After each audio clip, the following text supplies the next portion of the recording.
that the UN has tremendous potential. It's not living up to that potential right now. It really isn't, hasn't for a long time. It has, there are great hopes for it, but it's not being well run, to be honest, and they're not doing the job. A lot of these conflicts that we're working on should be settled, or at least we should have some help in settling them. We never seem to get help. In a significant shift in the U.S. foreign policy, U.S. President Donald Trump has announced the withdrawal of U.S. support for several key United Nations organizations. He cited concerns that these bodies are acting against American interests, including promoting anti-Israel sentiment and failing to reform.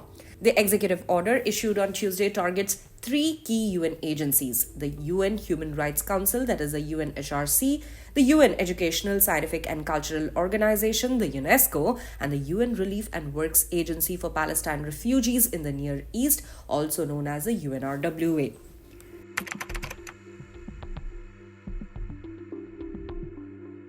The order underscores that the US was a founding member of the UN established after the World War II to foster global peace and security. However, Trump argues that some UN bodies have diverged from this mission, working against US and its allies and engaging in actions that undermine international harmony. In particular, POTUS highlighted issues of anti-Semitism and systemic bias against Israel as major concerns. The executive order referencing the US withdrawal from the UNHRC in 2018 as a precedent for re-evaluation stated, some UN agencies have drifted from their core mission and are no longer serving the interests of the United States or its allies.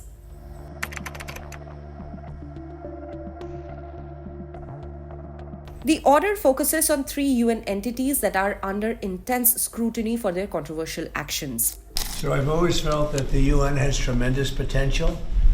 It's not living up to that potential right now. It really isn't, hasn't for a long time.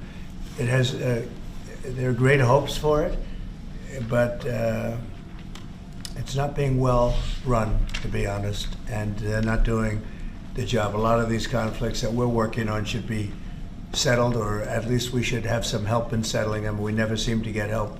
That should be the primary purpose of the UN, the United Nations. And again, it's got great potential, and based on the potential, we'll continue to go along with it, but they got to get their act together.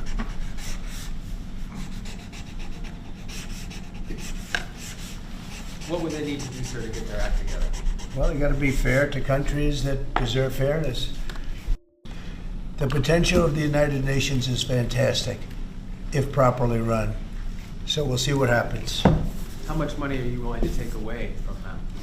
Well, we're taking away a little bit, but we're not looking to take away money. This is so important that we're really, as you know, the United Nations is largely funded by us.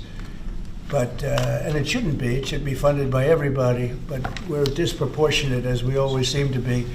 But it's something that if it ever lived up to the potential, in 10 minutes it would make up the difference. That's the kind of power it could have. Right now, it doesn't have that power. UNRWA. Trump cited reports that UNRWA, responsible for assisting Palestinian refugees, has been infiltrated by individuals linked to groups designated as terrorist organizations by the US State Department. This includes allegations that UNRWA employees were involved in the 7th of October 2023 Hamas-led attack on Israel. Similarly, when it comes to the UNHRC, Trump has criticized it for providing cover to human rights abusers, with some countries using their membership to avoid scrutiny of their own actions. As far as the UNESCO is concerned, the United States has raised concerns over its persistent anti-Israel sentiment and its failure to address mounting financial arrears, leading to calls for reform or withdrawal from the organization.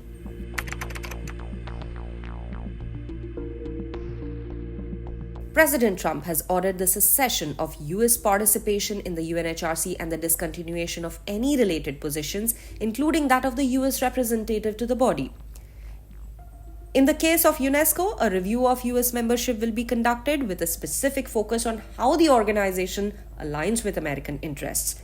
US Secretary of State Marco Rubio will lead this interview in coordination with the US Ambassador to UN and is expected to conclude within 90 days. Additionally, the US will cease funding to UNRWA, aligning with recent legislative measures that prohibit US contributions to the agency. The US State Department will also withdraw any previous determinations made to fund the UNRWA and will withhold US contributions to UN regular budget related to these agencies.